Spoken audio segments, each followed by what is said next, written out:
Good evening. It's March 19th, 2019, and this is a meeting of the Shrewsbury Conservation Commission. Our first item is to review and approve minutes, and there are no minutes tonight. Our second item is to sign bills, and I believe we do have bills.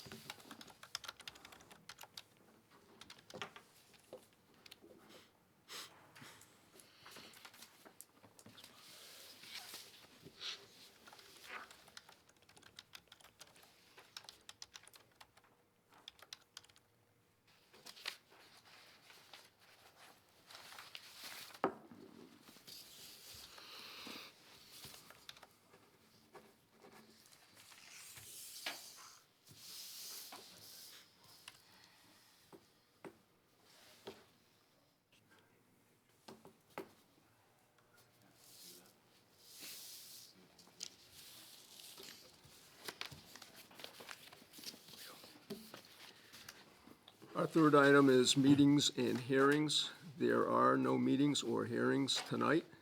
Moving on to item 4, new and old business. Discuss sign orders of conditions and determinations of applicability. We have none. Discuss and sign certificates of compliance. We don't have any certificates of compliance. And C is discuss project modifications, 285 to 1738. That's the project number, rather. 935 Main Street. John? This is a light night, we'll try to keep it quick. For the record, I'm John Grenier, J.M. Grenier Associates. I'm here with Alex Rickoff, who is the project manager. He's running the entire site over at what's now Wyman Farms. What we're here to talk to you about is, and we have some site plans if you want to put them up.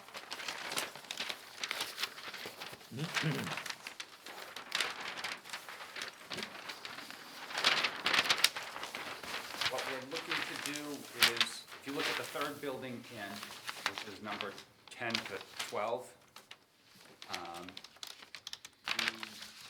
the unit that was approved is I'm showing you right here on the display, and the proximity to the existing four-bay, which is built, it's about 10 feet off of the four-bay, and Alex has been working with a buyer of the unit, and they were looking to modify the layout of unit number 12, and part of that had to do with their dining room and the width of the dining room.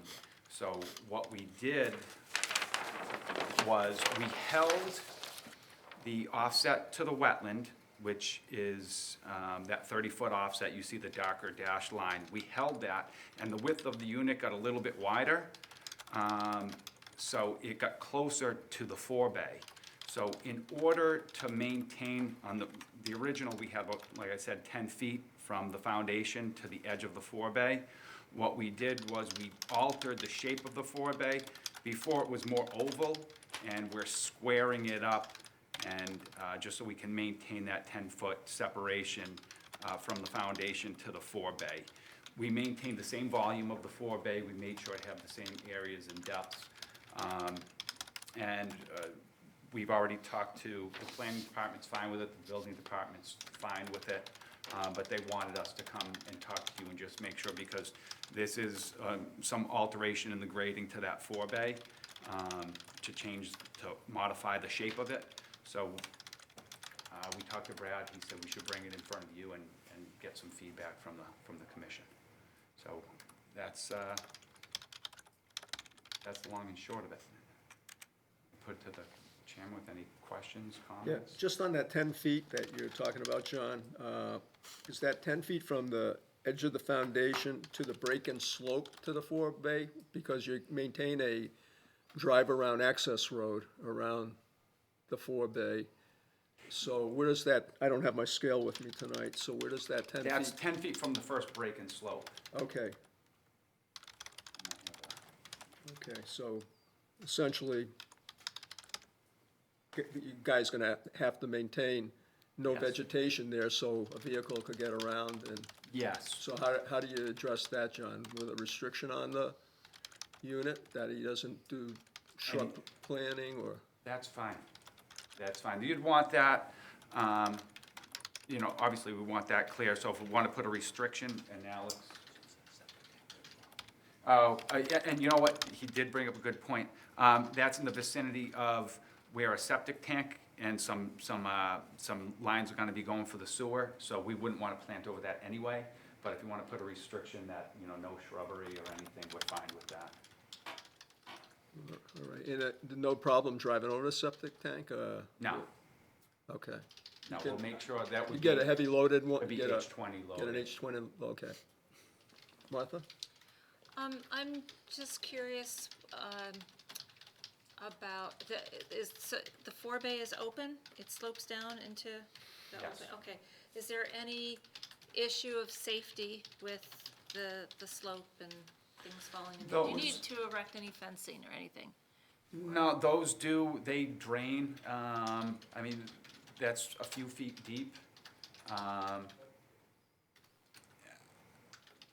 I've been out there, it has held water a little bit when it's frozen, but, you know, you're talking, you know, a foot, 18 inches, and then it'll drain and dry out.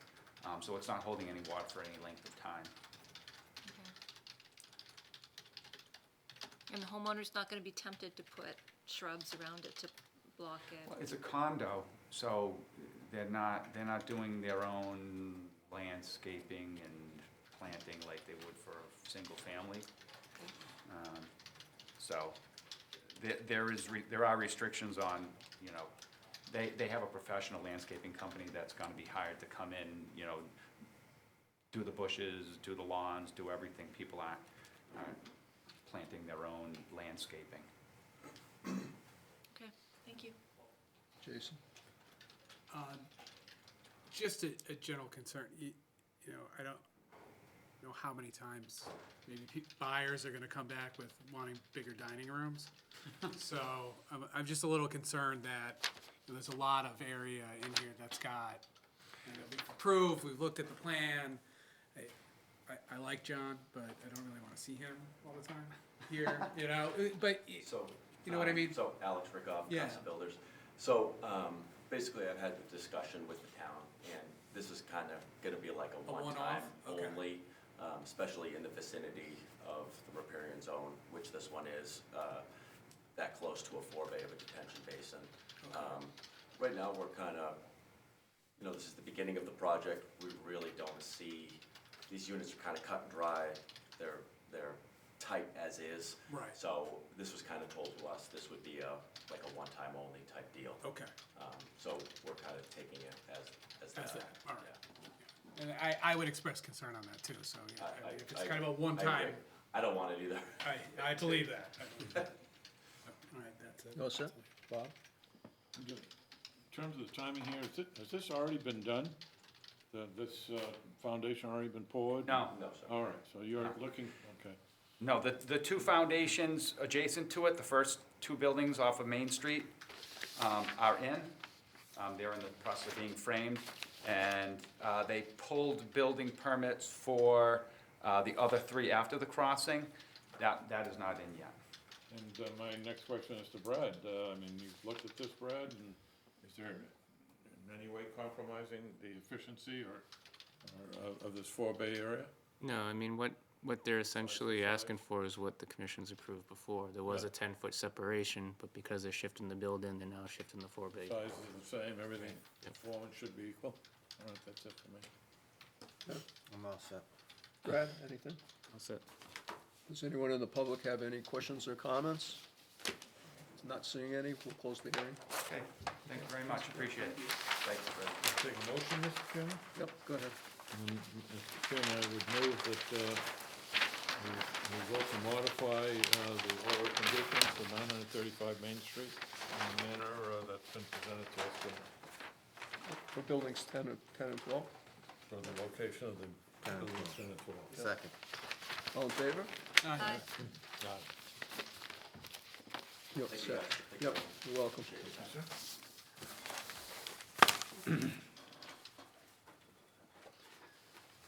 All right, moving on to item D. discuss and sign enforcement orders, 12 Commerce Road. I mean, Okay. You're up. you know what, let me, I'll put it on the board. I had just emailed, a plan to Brad today. We talked about this, a handful of months ago. Since then, Jarvis Land Survey went out and he did an existing condition of this storage lot. There is, so he surveyed that, we got a copy of the plan from the church that's next door. There is a wetland area shown on that plan. What we did was we took Jarvis's plan and then we overlaid the wetland onto that plan. The edge of, now this area, it's, the original topography undulates up and down, there's crops of ledge. A number of years ago, there was an isolated wetland in like the middle portion of what's shown as parcel A. That was determined not to be a jurisdictional wetland, it was isolated. So we did not think that there was any wetlands on the site. And I'll take some credit for that, because when they were looking at this parcel, I said, no, there was an isolated wetland out there. It was determined not to be jurisdictional. Shouldn't be any wetlands out there. We did not know about the wetland that was on the church property that actually does creep over onto a portion of this property. And when they created the storage lot, there's a riprap slope right here where they cut the grade down. Again, it is ledgy and outcrops of rock.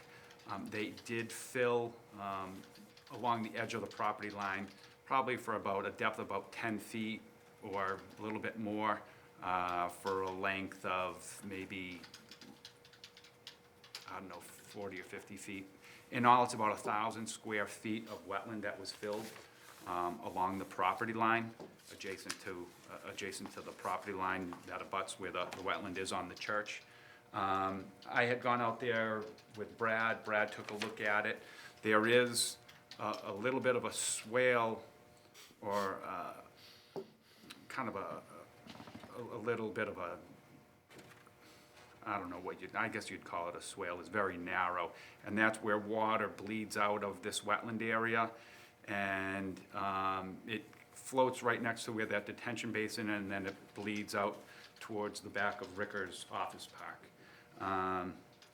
So in discussions with Brad within the past day, and he can speak better to it than I can, is there are some concerns about how the water bleeds through here around the basin. I think some of it does end up draining into the basin when there's quite a bit of flow going, so it's taking on some of that water. So the flow path isn't what it was in its natural condition, obviously, because the water's being rerouted around the north side of that basin. So I spoke to Bob Clark, he's the owner of the property. I told him what the situation is, and he said, talk to the board, whatever direction they'd like us to go in. It wasn't something that was done intentionally. They didn't even know there was a wetland there, but whatever we need to do to rectify it and make sure everything's functioning properly, we're on board to do. John, can you tell us, before this fill was put in the wetland, where did the flow, how did it move through Well, from the plan. Lions Lot? From the plan that we saw from the church, it came more I guess it overflowed and went more diagonally through where the detention basin is. Okay. When it did overflow. So basically, it almost went through, Brad saying, the detention basin? Yeah, it showed like it bled down, Yeah. it bled down through here. Yeah. So they cut this. Yeah. So this is a slope here, this is lower, so that's more of like a stone lined slope. And you can see that's where it bleeds out now, from the survey, so. And it bleeds goes right down. onto the Rickers Well, property? it goes down through here, Yeah. in this flat area of the basin, that gets really mushy. Some of it bleeds down to the basin, some of it goes down this way and then goes, the whole grade eventually goes down that way. And then Ricker has a basin over here as well, behind his back building, so it kind of bleeds down. If I recall correctly, it kind of bleeds down between the two. So, we have spring upon us, we can kind of keep, we want to make sure it doesn't, you know, it's water going into the basin that shouldn't be going into the basin. I'd like to rectify that and make sure that it doesn't, it gets to where it's supposed to go down into the woods beyond. Richard has his back building here, then there's a basin behind it, and then these are the woods that go towards where the cell towers are. So that's where it heads down to, or now, eventually it gets there, but now it's kind of circuitously going around. So, Some of it's going the other way too, though. which way, Brad? You're saying? Down towards that other Down detention that way, pond, yeah. down, Yeah, yes, So you got two problems. You gotta do the replication of the wetland Right. taking, and then you're gonna have to reestablish some outlet for this flow. And do you have any ideas on how you would do that? Do you have a proposal tonight? no, and, now that everything's melting, I wouldn't mind going and take another look at it and saying, all right, how's this really functioning, and then, come up with a plan. The other issue we have is, I mean, there's not too much area for replication, that would be contiguous with this, unless we did something back in here, but, it kinda seems a little odd to me, you know, you have maybe a little swale going into another basin, and then that's another wetland area. I don't know, it's kind of an odd one. And the only other, what we could do too is, I know Bob Clark, he's dealt with the church on other matters, and he knows them pretty well. I don't know if they would do, be up for us doing some replication on their property, because it's. That's also pretty ledgy, and there's It a big is. break there, that wouldn't be a good spot for it. It is, it's, because, like you said, it's ledgy, there's a crop of ledge right here, and it's really just a depression surrounded by ledge. So, I don't know, I gotta take a good look at it, but it's been a while, between the weather, the holidays, and then being busy, we haven't been in to address this, so I wanted to get this plan into you and just let you know that we want to address it. We are addressing it, but we gotta try to come up with a game plan on how we wanna rectify it. All right. Well, all we'd ask is that you keep Brad appraised, make Okay. sure, and then submit a notice of intent. Okay. Anything, Martha? Teresa? No, I'm all set. Ken? Okay, so we'll come up with a game plan. I'll go over it with Brad, maybe if it means going out in the field, taking a look around and. Might as come well up just with- do it once, right? Yeah, okay. All right, but it's been a while, and I apologize for that. Some of that is on me. We've been inundated with work, and, but we want to address this and let the commission know that we're gonna take care of it. Good. Okay. Okay. Thank you. Thanks, All right, Justin. thank you very much. Is this Brad? I'm gonna put the water.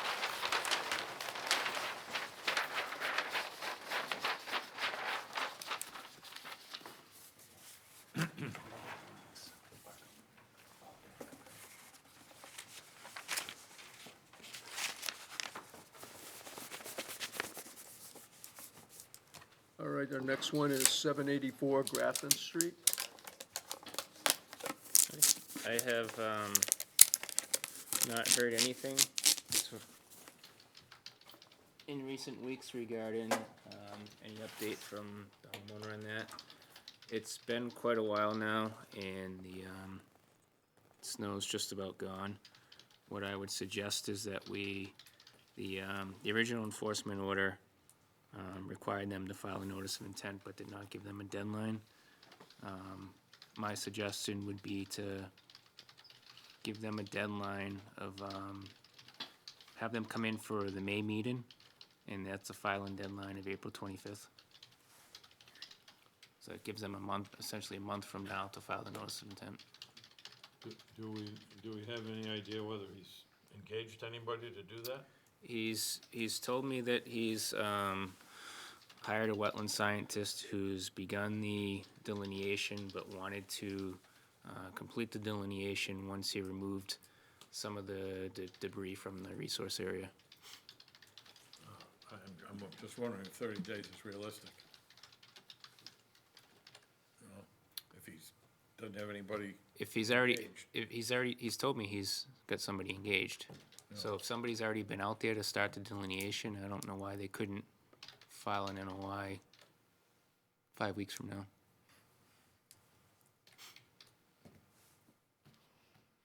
okay, if you think that's a reasonable, Well, we could put it on him and see Yeah. if he does, you know, yeah.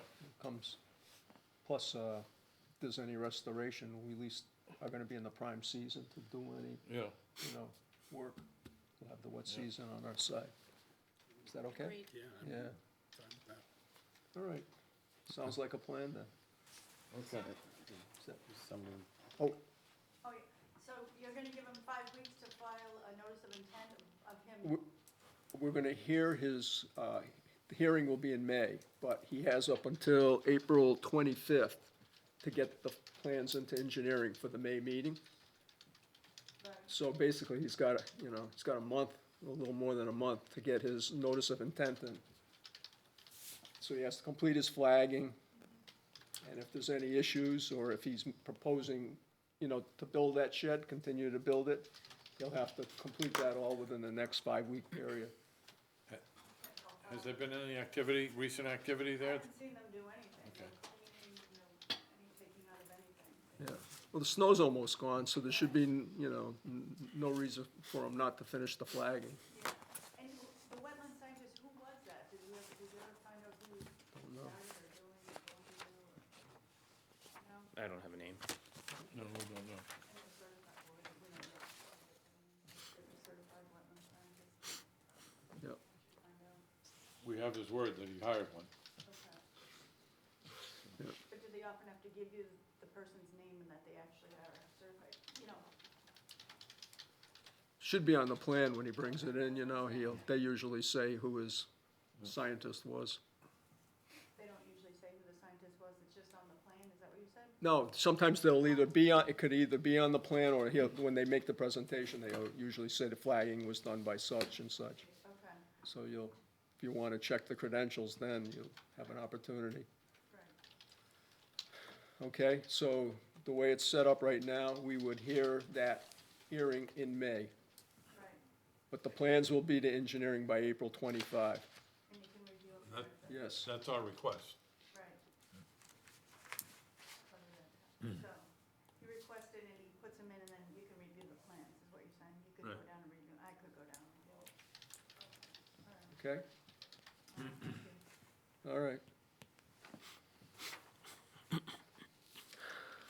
All right, the last one, Brad, 198 South Quinsigamon Ave. Right, so if you recall, the applicant was in here last month.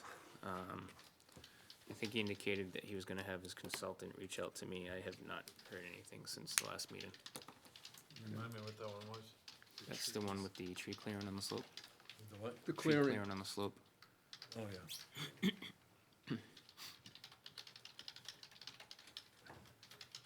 There's an existing enforcement order out, right?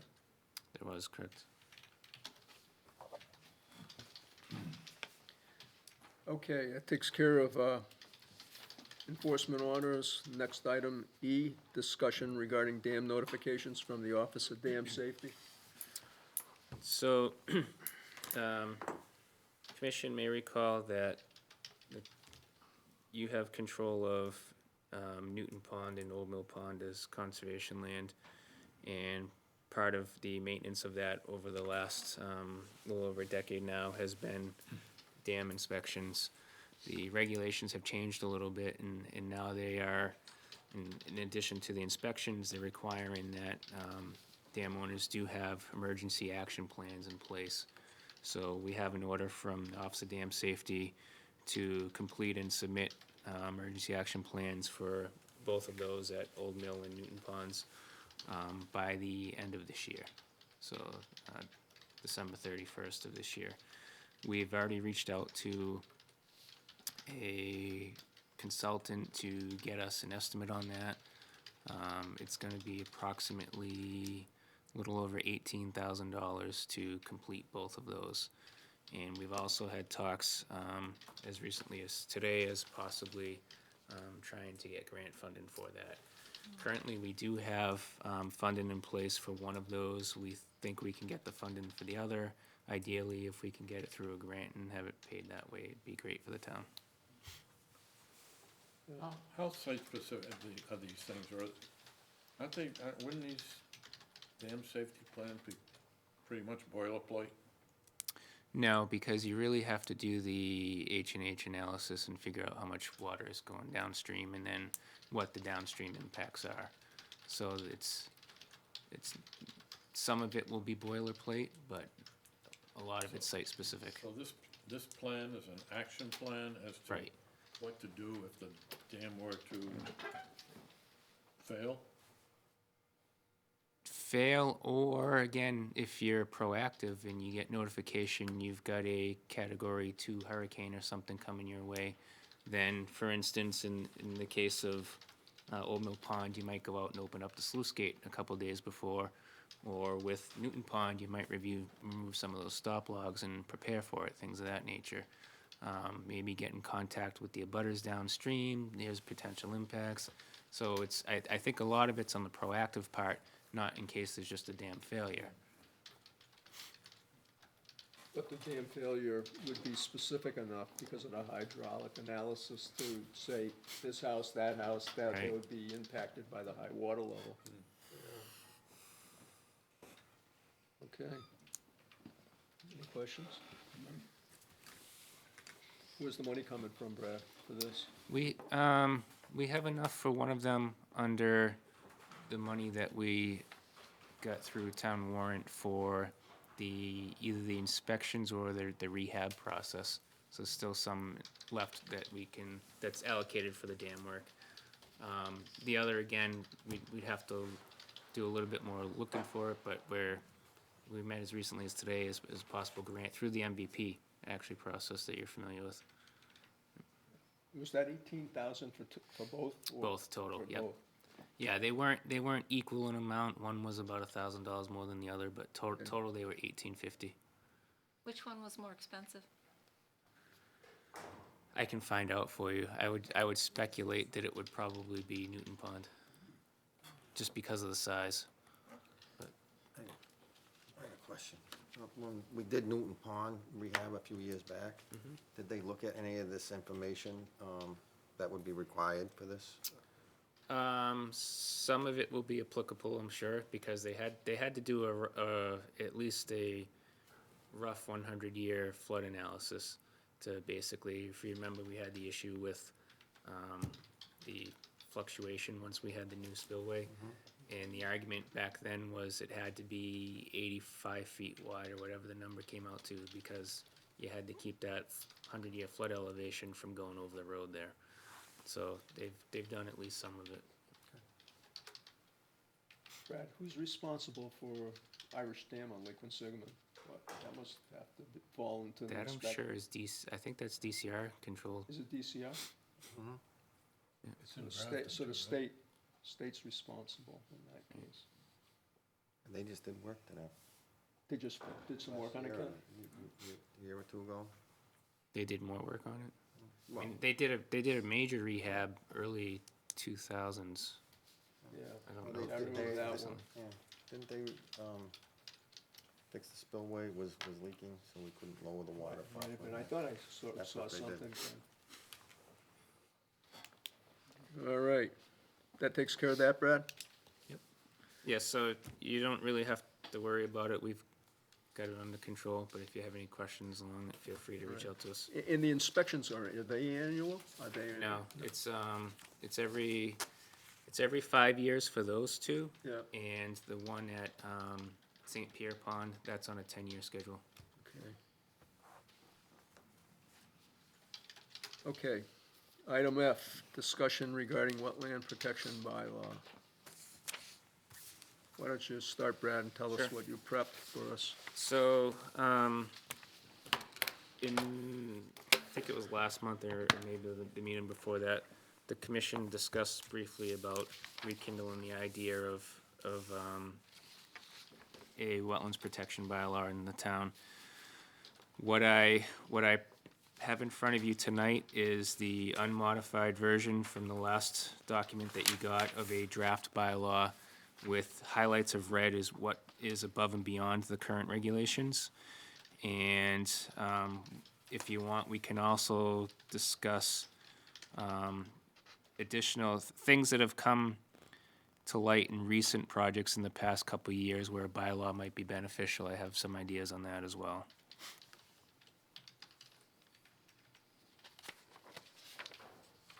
Where do you want to start, Brad? Through it.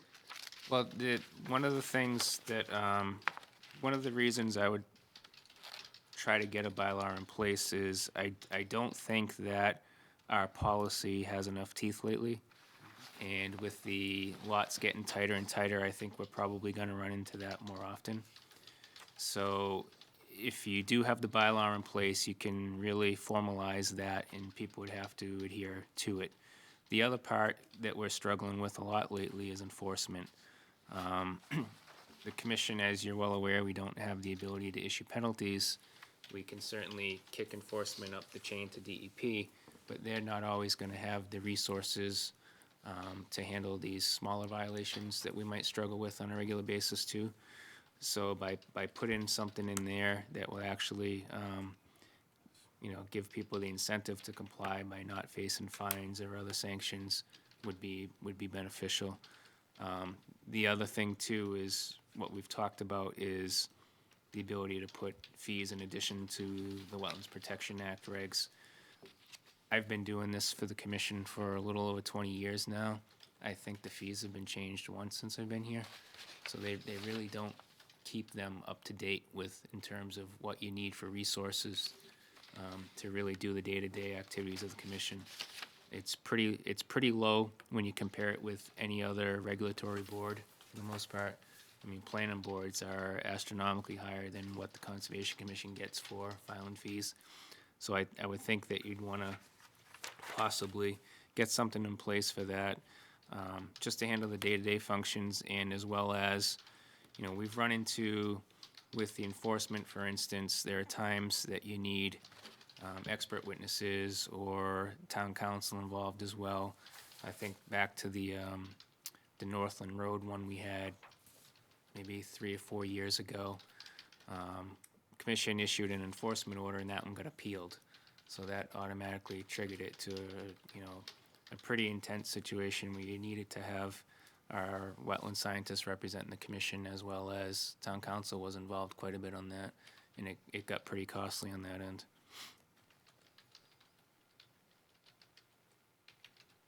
Now, the reason why there are things in this draft that go above and beyond the Wetlands Protection Act is what I've been told in discussion years ago by someone who was in here from the AG's office on another matter. They were actually talking to us about EPA's stormwater regs, but I picked their brain a little bit on that. How can we just really mimic what's in the wetlands reg, or does it have to go above and beyond what I've always read from MACC and other bodies?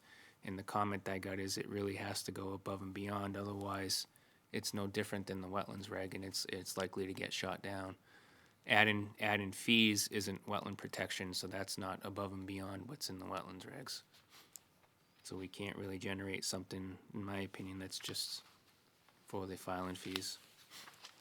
Now, what's in here that's highlighted that's above and beyond what's in the regulations, keep in mind, that's just jurisdiction. So it gives the commission jurisdiction over that, but how they want to regulate that, for instance, you'd have this potential bylaw and then a set of regulations like you do with everything else. Like you have the Mass General Law and Protection Act, and then you have 310 CMR. You think locally, we have our stormwater bylaw, and then we have the regulations that support that, that were just accepted last month. One of the things that the commission's been concerned about is, or at least that I've gotten the impression the commission's been concerned about in the past, is if we had a bylaw and set of regulations, do you lose discretion?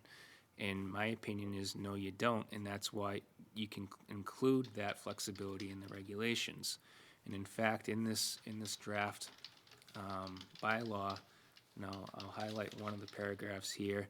The commission may establish in its regulations design specifications, performance standards, and other measures and safeguards, including setbacks, no disturb areas, no build areas, and other work limits for protection of such lands, including without limitation strips of continuous undisturbed vegetative cover, unless the applicant convinces the commission that the area or part of it may be disturbed without harm to the values protected by the bylaw.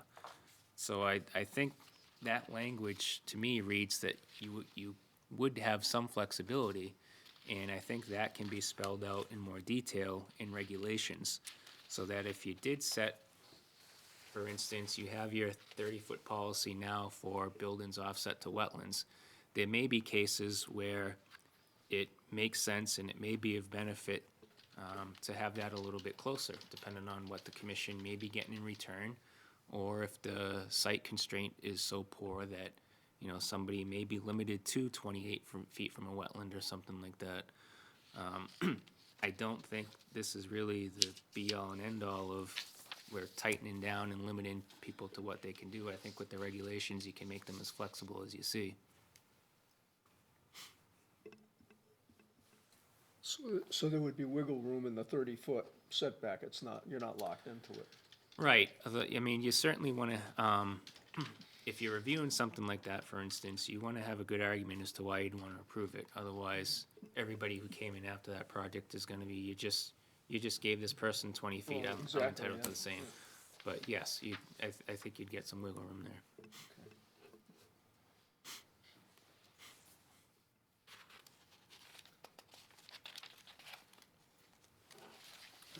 One question, like, for instance, on this jurisdiction part, the first page, what's beyond the Wetland Protection Act and that? On the first page? Yeah. First page only includes, it includes non-border and vegetated wetlands, so it would make a isolated wetland jurisdictional. So,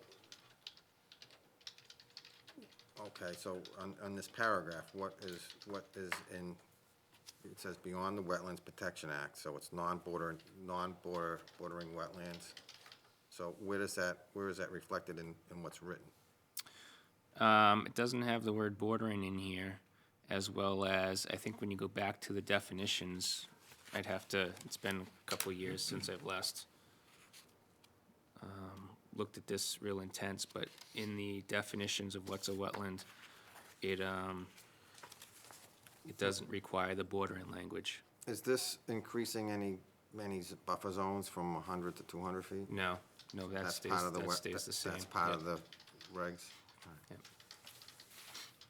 So if you had an isolated wetland, similar to what we just saw in John's plan, that, you know, wasn't jurisdictional because of the fact it didn't hold a quarter acre foot of water, we would still have the flexibility. You would have jurisdiction, and through your regulations, you can create either a guideline or something else in terms of what you can and can't do with that isolated wetland. What if the regulations were moot about that with the if the regulations did not have explicit requirements with respect to isolated wetlands, would they then be regulated by the act? The act only regulates anything that's a quarter of an acre foot or more. So this, You're saying that the bylaw gives us jurisdiction on an isolated wetlands less than a quarter acre. Right, the way it's written now, it sizes and So material. what would yeah. happen if someone, in this case, would he have to, would there be a 100-foot buffer? Would there be a inability to fill that isolated wetland? That's up to the commission and what they wanna see in their Regulations. regulations, right? That's a good point, because if you had the 100-foot buffer, you could pretty much chew up the whole lot, and if there were a couple of those areas, Paul, huh? Well, I very generally have just a couple comments. I agree with a lot of what you say. A lot of this is gonna depend on how the regulations are drawn up, what provisions are in there, that's required. And to me, I think it would behoove us to have those regulations pretty well ironed out before we brought this to town meeting. Oh, Because town meeting's gonna wanna know, rather than just giving us blank jurisdiction or blanket authority. Secondly, I would want the regulations that I think we've seen in the past and that I've seen elsewhere. I would like our regulations to deal very specifically with issues that exist here. Regulation, as you have stated earlier, things that have occurred to us that need to be regulated, as opposed to having a very large document that deals with every possible occurrence that exists. I would like a more succinct set of regulations. Yeah, they could be very brief. Yeah, To tell well, you they the truth, could be. very I think brief. there are a dozen or so issues that should be critically addressed. So And not the least of which is the money, you know? Yeah. I agree. Yeah, but I think we ought to work on regulations that look at the setbacks, that look at the Yeah. filing fees, that look at notices Yeah. and things that are But in terms of the problematic. bylaw, you're probably locked into this, I mean, this Well, is he's only telling us a that, half dozen yeah. pages, but it would refer back to the regs, which could I'd- be very succinct, you know, very. I'd really be interested if you could check with council or somebody. I mean, this conversation, the reason you say that this bylaw itself has to be so verbose is because of a conversation you had some time ago. I'd like you to, This particular bylaw is probably, I have not seen a shorter one in any community. really, Yeah, that I can tell you. I was gonna say, this does not appear verbose. I mean, No? if you look at, It's the half dozen regulations, pages. bylaw? the regulation, the 310 CMR is Oh, yeah, no, I 297 agree with that. The pages. regulations have to be specific. Right, and that's what this is, because it's separate from the regulations, so it has to be specific.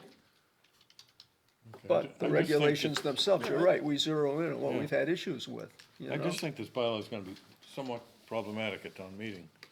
People are gonna, It's up to the town to We'll decide, see. make that.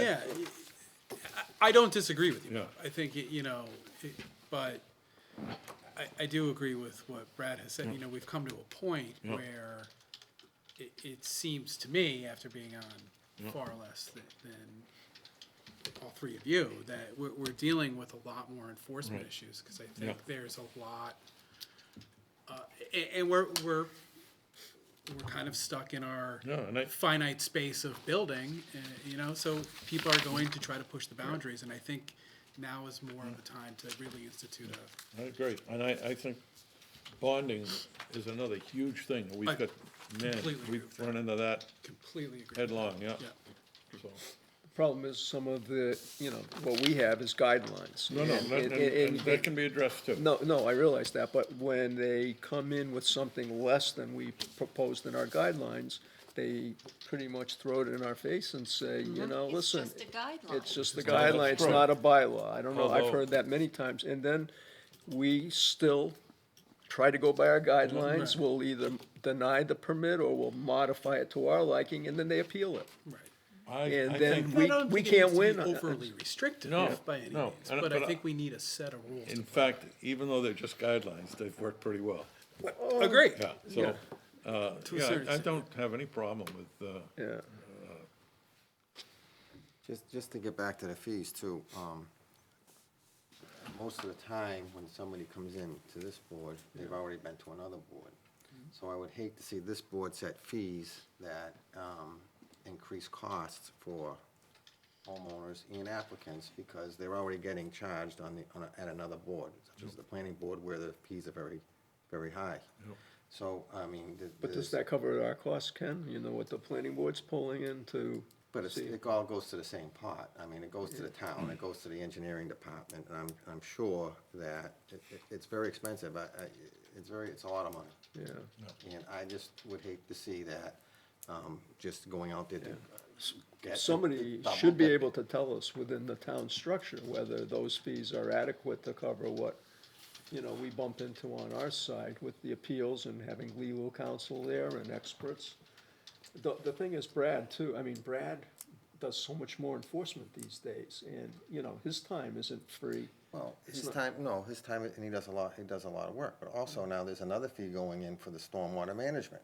Yes. There's that's a coming up. stormwater Oh, I management know, fee, yeah. and that's gonna be tacked onto every single resident and business in this town. So, just by putting another set of fees here, I don't see I increasing mean, if these we can fees. cover our costs through these other fees, that's fine. We, Yeah. we have to provide some services too. I mean, we're here, we volunteer, and, you know, Brad he works for employees of town and does his job very well. But, I mean, I just don't see. disagree with you. You I got that. just don't see us, we're, it's one after another.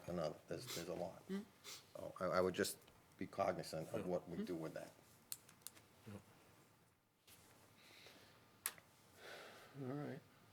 I think the big, the issue on the fees, where we really fall short are on these larger projects that require us to hire consultants, but although Well, the hopefully those costs will pass through now. consultant hiring, again, we can require the applicant to pay we've for done that. that. We've Passes done through. that, yeah. Yeah, that passes through.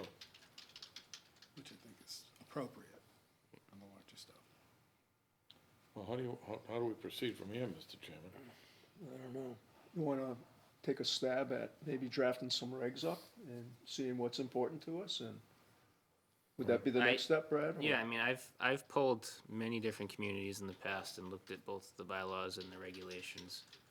If anyone's on the commission's interested, I can forward the regulations to you as well, just to peruse through. How about starting with a list? An itemized list of what's important, what we have to look Yeah, at. just the checklist. I mean, I'm happy to look. mirroring what we have, I mean, is basically the outline. I mean. The guidelines here, yeah, The taking that guidelines. as a basis and then just, Itemized list. you know, I mean, I don't see us, I wouldn't wanna go well beyond that, quite frankly. I think that's enough. I think that's plenty. yeah, but as long as we can get someone in the town to buy into the fact that we're not that our Well- costs are covered through these other permit fees, that, Let's just start with a list, yeah. no? I mean, we're not committing to it, Ken, you know, we can, Yeah, we but can I don't ask the see question. why we should raise fees just to raise fees. I don't see that. I think this board, is charged with protecting the wetlands and not by charging an astronomical amount of money to do so. And I think our guidance for many, many years has served us well, just by having it approved by the town and putting it on etched in stone, I think might help. I don't see us going, in my opinion, well beyond that. I think that's fine. How about as it applies to enforcement, and if there's, Well, it's in here, I mean, some of it's in here already. It's, I mean, you have to come up with some dollar amount, saying, right, in terms of any enforcement actions, there'd be a penalty involved if there was violations. There's a dollar amount in here. Is there, there is one in here, in the budget? 300. Oh, in the, Our oh, okay. budgets every day, and, Is it? it's in here. Oh, okay, then that's covered then. but still, the mechanism of how that's done Not has more to than be 300, in regulation somehow. You'd have to, okay. And that's Maybe what what this ma- is. This is what, No, this that's is, the bylaw, that's not the regulation. this is the bylaw that gets approved, and if you wanna add regulations, there's the regulations, correct? Our guidance? Well, Is that the regulation? the regulations, what I'm hearing, would be based a lot on our guidance, but So yeah. if you made our guidance, the regulation, and add it to the bylaw, well, then you're done. You know, I mean, that's simple. I mean, it's very easy to follow. You're not opposed to the fee on enforcement, though, you're just talking about a permit fee up front. Correct. Yeah. And permit fees in this town are very, very high. Maybe you could identify, I don't know if this jumps out, is there some particular component of the fee structure on the state side that is, I mean, is there something in particular that is really undercharged or that would cost us? Everything's undercharged. Yeah.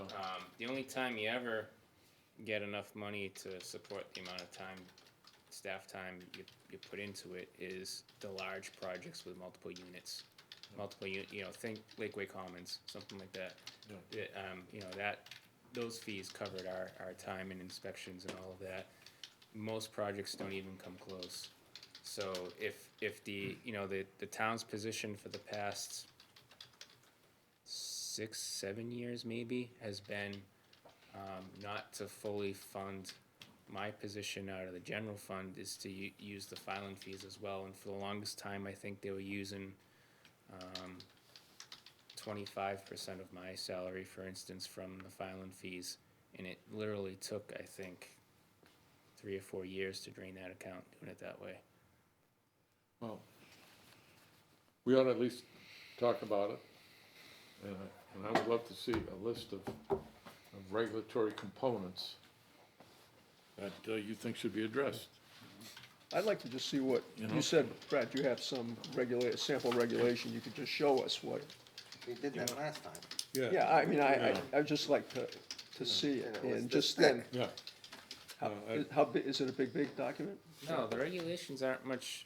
Most communities, they're a few pages longer than the bylaw, but not much. I mean, you have a sample you can just give us to look There's at. many towns, yeah. Well, let's see what's out there, and then we can go from there, and maybe like Ken says, maybe all we need is something like that in the end. But let's look at the full picture. Do you have towns that would be considered similar to Shrewsbury that you could forward their regulations for? I think my own take is Shrewsbury is a little unique from most towns. Yeah, it's very urbanized. We If- agree.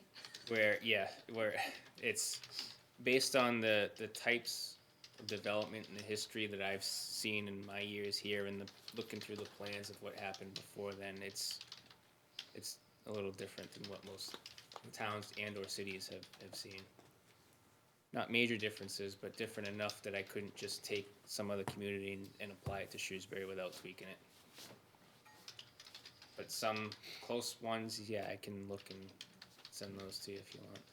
Yeah, I think if we have a couple, 2 or 3 of them to look at, then that's doable and gives us enough of a comparison that we can be thoughtful about it. Okay. Anything else? Jason, you all set? I'm all set. Martha? Bob? Ken? Okay. Motion? Motion to adjourn. Second. All in favor? Aye. Aye. I got a signature sheet for that Grafton Street enforcement update. Oh,